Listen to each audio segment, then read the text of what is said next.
अस्सलाम वालेकुम। अच्छा, होपफुली सब ठीक होंगे। अच्छा, ओवरऑल थोड़ा सा रिव्यू करते हैं मार्केट में क्या हो रहा है। ओवरऑल अगर हम 1 अगस्त से स्टार्ट कर ले तो हमारे पास जो एनएफपी है वो बहुत ज़्यादा ख़राब आया। ठीक है, इसके बाद आईएसएम पीएमआईज वगैरह ये भी ख़राब आ गए। ठीक है, तो इसके बेस पे हम आपको पता होगा जो डॉलर इंडेक्स है वो बहुत ज़्यादा डाउन गया था। ठीक है, और इसके बाद हमारे पास सीपीआई के फिगर्स आ गए और सीपीआई के फिगर्स भी उतने ज़्यादा नहीं थे जितना मार्केट एक्सपेक्ट कर रहा था कि ज्यादा होंगे। उसी वजह से अब देखिए डॉलर अभी तक प्रेशर है, प्रेशर फील कर रहा है और मार्केट जो है वो डाउन साइड की तरफ है। इसी वजह से स्टॉक और क्रिप्टो को भी थोड़ा बहुत डेंट मिला। लेकिन उसके बाद हमारे पास जब 12 अगस्त को सीपीआई के फिगर्स आ गए ट्यूसडे को, तो वो इतने ज्यादा नहीं थे जिसकी वजह से मार्केट को थोड़ी बहुत सांस लेने की जगह मिली और स्टॉक मार्केट भी थोड़ा बहुत ऊपर की तरफ जाने लगा। ठीक है, फिर उसके बाद क्रिप्टो मार्केट भी ऊपर की तरफ जाने लगा। बीटीसी ने तकरीबन 1 लाख का कितना हिट किया, 1 लाख कोई 24 हजार हिट किया। ठीक है, 12 अगस्त को हमारे पास यहाँ पे आए थे सीपीआई के फिगर्स और उसके बाद मार्केट ने 1,24,500 तकरीबन हिट किया और अभी जो है वो रिबाउंड हो रहा है।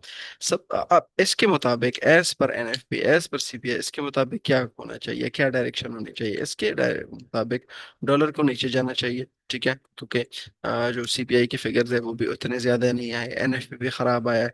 तो ओवरऑल वी विल एक्सपेक्ट कि डॉलर जो है वो डाउन जाएगा। डॉलर डाउन जाएगा तो यूरो यूएसडी अप जाएगा, जीबीपी यूएसडी अप जाएगा, आईयूडी, क्योंकि सारों के साथ यूएसडी है तो ये जो सारे करेंसीज है वो अप जाएंगी। इस तरह वी विल एक्सपेक्ट कि यूएसडी जेपीवाई भी डाउन जाएगा। ठीक है, अब उसके बाद हमारे पास जो 12 अगस्त को स्टॉक और क्रिप्टो को देख ले तो 12 अगस्त को जो हमारे पास सीपीआई के फिगर्स आए थे तो ये खराब आए थे।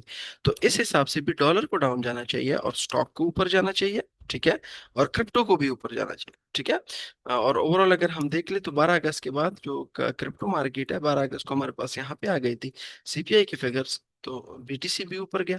ठीक है, 12 अगस्त को हमारे पास जब सीपीआई के फिगर्स आ गए तो स्टॉक मार्केट भी ऊपर गया। ठीक है, और डॉलर डाउन क्यों? क्योंकि महंगाई कम आती है तो बैंक रेट कट होंगे, बैंक रेट कट होंगे तो जाहिर सी बात है वो डॉलर के लिए नेगेटिव। हाउएवर जब ये जो मामला खराब हुआ है वो हमारे पास पिछले हफ्ते हमारे पास पीपीआई के फिगर्स जो 14 अगस्त को आए थे। ठीक है, यहाँ पे अगर हम 14 अगस्त की तरफ चले जाए, अब सीपीआई पीपीआई ऑलमोस्ट सेम है। सीपीआई देखता है कि कंज्यूमर को कितना है वो महंगाई हुई है, पीपीआई प्रोड्यूसर प्राइस इंडेक्स है कि प्रोड्यूसर जो है वो महंगाई फील कर रहे हैं कि नहीं, क्योंकि जब प्रोड्यूसर महंगाई फील करेंगे तभी वो कंज्यूमर की तरफ वो शिफ्ट होंगे। ठीक है, तो यहाँ पे हमारे पास जब ये पीपीआई, अब देखिए इसमें बहुत ज्यादा इंक्रीज आया। यहाँ पे अगर आप इसको एफएक्स रेट में देख ले तो यहाँ पे आपको ईयर ऑन ईयर फिगर्स मिलेंगे जिसकी वजह से आपको और भी अंदाजा लग जाएगा कि जो पीपीआई के फिगर्स थे वो कितने ज्यादा थे। ऑलमोस्ट ऑलमोस्ट कोई 0.6 0.7% की डिफरेंस आई थी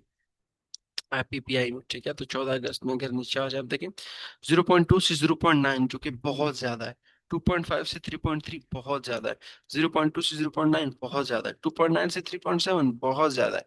जिसकी वजह से वी विल एक्सपेक्ट के यहाँ पे स्टॉक मार्केट भी थोड़ा बहुत नीचे आया था, क्रिप्टो मार्केट भी थोड़ा बहुत नीचे आया था। तो इस वजह से अब मंथली डायरेक्शन का कुछ पता नहीं। ठीक है, इसके बाद अगर पीपीआई के फिगर्स के बाद हमारे पास जो कंज्यूमर यूनिवर्सिटी ऑफ मिशिगन जो कंज्यूमर सेंटिमेंट है, कंज्यूमर सेंटिमेंट भी कह सकते हैं, कंज्यूमर कॉन्फिडेंस भी कह सकते हैं, वो भी खराब आया।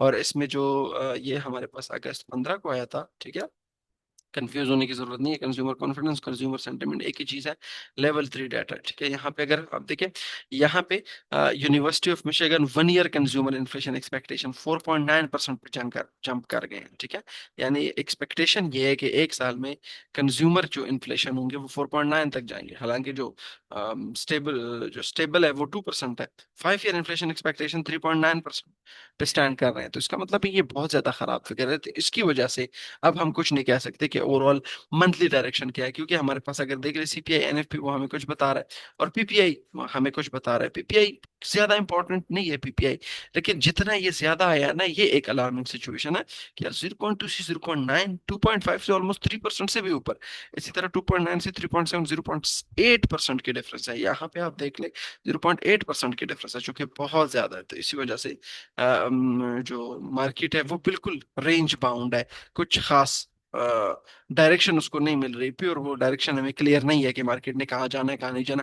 हाँ, अगर 1 अगस्त होते, 1 अगस्त को निफ्टी खराब आया था तो उसकी वजह से हम एक्सपेक्ट कर रहे थे कि 12 अगस्त तक ये मार्केट ऊपर जाना चाहिए, इस मार्केट को नीचे आना चाहिए। दैट्स ठीक है। अभी जो हमारे पास फॉरेक्स फैक्ट्री में फॉर एक्सपेक्टिंग में हमारे पास आज तो कुछ खास न्यूज नहीं है, ठीक है। तो जब आपको पास डाटा से कोई चीज क्लियर नहीं होती, तो रिमेंबर आपने वेट ही करना है। आपको पता है ट्रेडिंग में 80% वेटिंग है, 20% एग्जीक्यूशन। अगर आप वेट नहीं कर सकते तो आपको, आपके लिए ट्रेडिंग नहीं है, आप किसी और फील्ड में चले जाएं, ठीक है। तो फंडामेंटली अभी फिलहाल मार्केट बिल्कुल कंफ्यूज है कि कहाँ जाना है कहाँ नहीं जाना। कुछ डाटा इसके लिए स्ट्रांग है, कुछ डाटा वीक है। हमारे पास कल सीपीआई के फिगर्स है कनाडा के लिए। तो ये तो खैर ग्लोबली स्टॉक और क्रिप्टो को और गोल्ड को इम्पैक्ट नहीं करते, लेकिन ओवरऑल जो कैनेडियन सीपीआई है वो तकरीबन 3.1% एक्सपेक्टेड है, ये 3% एक्सपेक्टेड है, ठीक है। तो ये अगर बहुत ज्यादा आ जाता है, रिमेंबर बैंक ऑफ कनाडा जो उसका जो रेंज है वो 2% से लेके 3% तक। अगर सीपीआई 2% से लेके 3% तक है तो कोई मसला नहीं है, लेकिन अगर 2% से लेके 3% से ज्यादा है, फॉर एग्जाम्पल 2% से बहुत ज्यादा नीचे गए तब भी मसला है, और 3% से ऊपर गए तब भी मसला है। तो अगर ये बहुत ज्यादा बेस्ट आ गया, फॉर एग्जाम्पल 3.1 से 3.4, 2.7 से अबव 3%, ये 3% वाला 3.5% आ जाए, तो फिर हम कह सकते हैं कैनेडियन डॉलर स्ट्रांग होगा। वी विल एक्सपेक्ट के कैनेडियन डॉलर में हम ट्रेड कर सकते हैं। इसके अलावा हमारे पास रिजर्व बैंक ऑफ न्यूजीलैंड की मीटिंग है। अब रिजर्व बैंक ऑफ न्यूजीलैंड की मीटिंग में एक्सपेक्ट ये किया जा रहा है, शीट में अपलोड कर दूंगा, कि 25 बीपीएस कट होगा और मजीद 25 बीपीएस कट होगा इस आने वाले साल में, ठीक है। जो एक्सपेक्टेशन है, अगर आप शीट में देख लें, शीट ओपन कर लें, उसमें यही एक्सपेक्टेड है कि 25 बीपीएस का कट एक आएगा और 25 बीपीएस का कट दूसरा भी आएगा साल के आखिर तक। तो अगर अपॉर्चुनिटी क्या होगी, अपॉर्चुनिटी यही होगी कि अगर रिजर्व बैंक ऑफ न्यूजीलैंड हमें ये कह दे कि हाँ जी अभी तो कट करने वाले हैं, लेकिन बस उसके बाद हम कट नहीं करेंगे, ठीक है। कोई उसके बाद कट नहीं होगा, दैट सेट, कटिंग साइकिल खत्म हो गया और 3% पे बैंक रेट मेंटेन होगा, तो ये फिर न्यूजीलैंड डॉलर के लिए बुलिश हो सकते हैं। फिर न्यूजीलैंड डॉलर में हम ट्रेड कर सकते हैं, न्यूजीलैंड डॉलर को हम बाय करेंगे। क्यों? क्योंकि अब देखिए ये कट तो ऑलरेडी मार्केट में मूवमेंट इसकी हो चुकी है, इसका असर मार्केट में हो चुका है 3.25 से 3% तक। इस ये आप कभी भी ट्रेड नहीं कर सकते कि ये आ गया तो फिर आपने न्यूजीलैंड डॉलर सेल करना है, नहीं। ये इसकी मूवमेंट हो चुकी है, इस पे आप कोई ट्रेड नहीं कर सकते। तो अगर रिजर्व बैंक ऑफ न्यूजीलैंड आ जाता है और कहता है कि 3.25 से 3% तक ले आएंगे, ले आ चुके हैं, बाकी डाटा पे डिपेंड करता है, फिर कोई ट्रेड नहीं। लेकिन अगर वो कह दे कि हाँ जी अभी 23% पे ले आए हैं, 25 बीपीएस कट हमने कर लिया है, लेकिन मजीद कोई कट नहीं होगा, तो ये फिर न्यूजीलैंड डॉलर के लिए पॉजिटिव होगा। न्यूजीलैंड डॉलर के लिए पॉजिटिव है तो मेरे ख्याल से एनजेडी कैड भी कर सकते हैं, एयूडी एनजेडी भी कर सकते हैं, इसके अलावा यूरो एनजेडी भी कर सकते हैं, ठीक है। तो इसकी तरफ हम जा सकते हैं। इसके अलावा फिर हमारे पास जीबीपी की सीपीआई के फिगर्स आने वाले हैं। अब यूके की भी, अगर आपको याद हो, हमने यूरो जीबीपी का एक ट्रेड भी किया था, कि UK bank, reserve bank of, sorry bank of England जो है वो, उन्होंने कहा था कि अभी फिलहाल हम एक्सपेक्ट कर रहे हैं कि महंगाई ज्यादा होगी, जिसकी वजह से हम ज्यादा कट नहीं कर रहे, ठीक है। तो अगर ये हमारे पास 3.7 से 4% से अबव आ जाता है, ये 3.7 से 4% से अबव आ जाता है, 4.5 से ये भी ज्यादा आ जाता है, तो we will expect GBP strong होगा। जीबीपी स्ट्रांग होगा तो अगेन यूरो जीबीपी में आप जा सकते हैं, यूरो जीबीपी में आप बिल्कुल ट्रेड कर सकते हैं, ठीक है। इवन इसके अलावा अगर कैनेडियन डाटा वीक आ गया और जीबीपी का डाटा स्ट्रांग स्ट्रांग आ गया, तो जीबीपी कैट की तरफ भी जा सकते हैं, लेकिन यूरो जीबीपी बेस्ट है, ठीक है।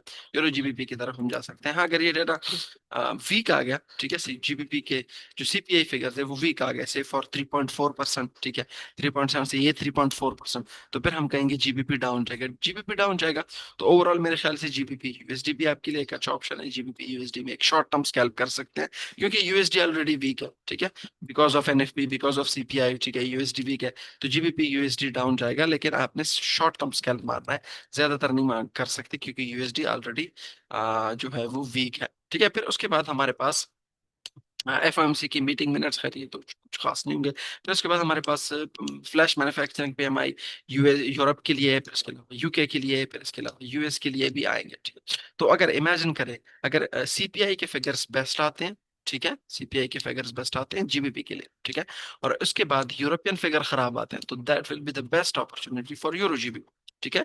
यूरो जीबीपी को हम सेल करेंगे, क्यों?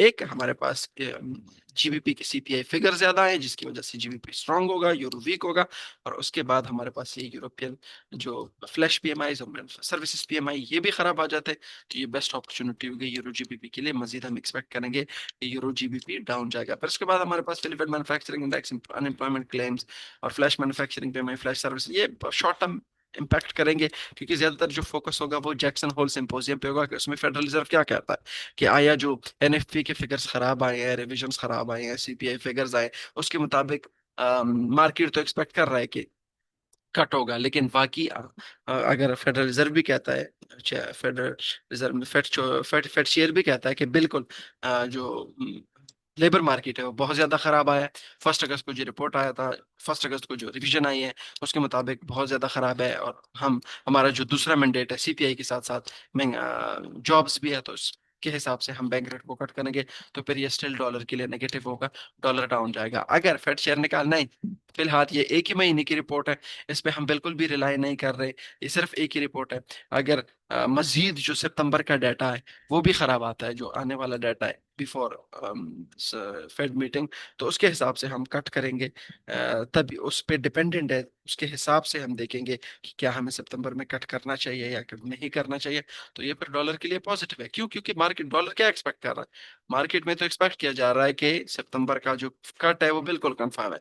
तो अगर फेड चेयर ने कह दिया नहीं, ये फिलहाल हम कोई प्री कमिटमेंट नहीं कर रहे, कोई सितंबर में कट कंफर्म नहीं कर रहे, आगे जो सितंबर का डाटा है वो देखेंगे, उसके मुताबिक हिस्सा डिसाइड करेंगे, या ये कह दे कि एक ही रिपोर्ट जो है वो खराब आई है, एक ही महीने की एनएफपी जो है वो थोड़ी बहुत खराब आई है, इस पे हम रिलाई नहीं करेंगे। बाकी फर्दर डाटा देखेंगे और उसके हिसाब से डिसाइड करेंगे। तो ये स्टिल फिर डॉलर के लिए पॉजिटिव होगा, हम एक्सपेक्ट करेंगे कि डॉलर अपसाइड। फिलहाल फॉर नाउ मेरे ख्याल से कोई अपॉर्चुनिटी नहीं है, मार्केट बिल्कुल कंफ्यूज है। सिर्फ एक वीक बायस डॉलर नेगेटिव है कि डॉलर जो है वो नेगेटिव की तरफ जा सकता है। ठीक है, इसके अलावा हाँ, रशिया और यूक्रेन आपस में जो है वो जो डोनाल्ड ट्रम्प जो है वो ट्राई कर रहा है कि रशियन और यूक्रेन का वॉर जो है वो खत्म हो, लेकिन ये बहुत बात पुरानी हो चुकी है। लेकिन स्टिल ओवरऑल अगर रशिया और यूक्रेन में कोई सीज फायर हो जाता है तो सबसे जो बेनिफिशियल जो बेनिफिट मिलेगा वो यूरोप को मिलेगा। क्यों? क्योंकि इसमें यूरोप बहुत ज्यादा इन्वॉल्व है, रशिया से गैस भी बहुत ज्यादा बाय करता है, ऑयल वगैरह बाय करता है। ठीक है, तो इस वजह से इनका जो बिजनेस साइकिल है वो बहुत ज्यादा इम्पेक्ट हो रहा है। लेकिन अगर ये रशिया यूक्रेन में सीज फायर हो जाता है, ठीक है, और जंग बंदी हो जाती है, तो ये फिर डेफिनेटली यूरो के लिए भी पॉजिटिव है। ओवरऑल स्टॉक और क्रिप्टो के लिए भी पॉजिटिव कंसिडर कर सकते हैं, लेकिन ये बहुत पुरानी बात हो चुकी है। इसका ऑलमोस्ट ऑलमोस्ट सारा जो इम्पैक्ट है वो तकरीबन हो चुका है। फिर भी अगर आपका कोई क्वेश्चन हो या अगर कोई ट्रेडेबल अपॉर्चुनिटी होगी, डेफिनेटली मैं डिस्कॉर्ड में पोस्ट कर दूंगा। कोई क्वेश्चन हो तो आप डिस्कॉर्ड में मुझे टैग करके पूछ सकते हैं।